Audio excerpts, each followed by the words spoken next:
Tonight, a very personal attack and a political battle over online hate.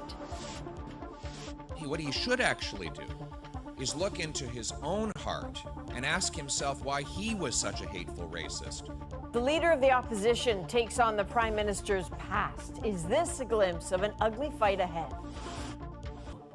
Thanks for joining us. We begin tonight with a political battle that's now gotten personal, and it's all about the government's plan to tackle online hate.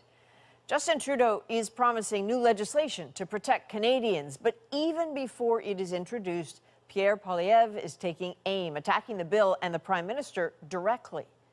Tom Perry starts us off tonight with how this bitter political fight is unfolding. With Parliament on a break, Conservative leader Pierre Poilievre was in southern Ontario, where he was asked about legislation expected next week, a government bill to fight hateful and violent material online. What does Justin Trudeau mean when he says the word hate speech? He means speech he hates. Poilievre unloaded, calling the Prime Minister woke and authoritarian. I point out the irony that someone who spent the first half of his adult life as a practicing racist, who dressed up in hideous racist costumes so many times he says he can't remember them all, should then be the arbiter on what constitutes hate. It was one of Poilievre's most pointed digs at Trudeau over revelations that emerged in 2019 that years ago he wore blackface. I should have known better, but I didn't, and I'm really sorry.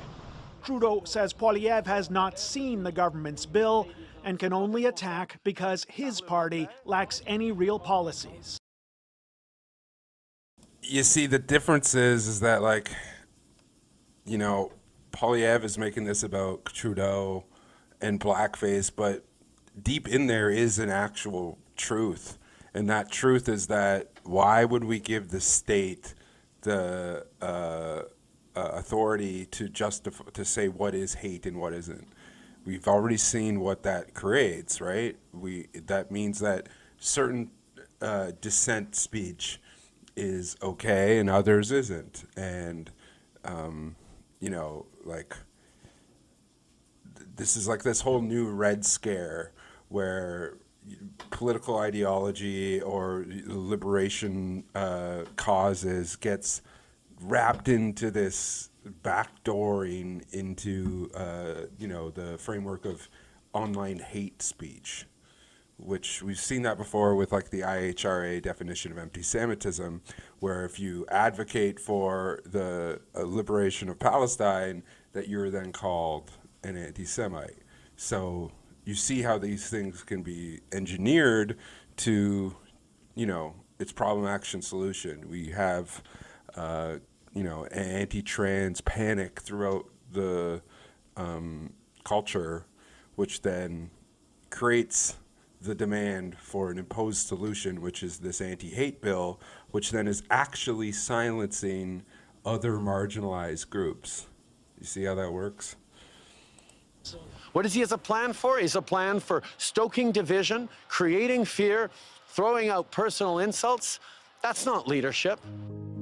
Conservatives were once eager to showcase their leader's softer side, and their poll numbers have surged as they focused on housing, inflation, and the carbon tax. The danger for Pierre Poilievre in focusing too much on the culture wars aspects of this legislation has to do with the fact that there are a lot of soft liberals who are migrating and defecting to the Conservatives, and they're not there because of culture issues. The Liberals say their bill will balance protecting young people online with preserving free speech.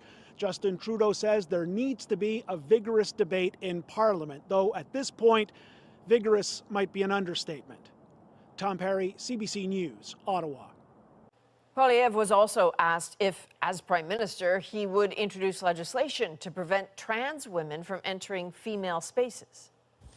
Female spaces should be exclusively for females, not for biological males. Oh, my guy.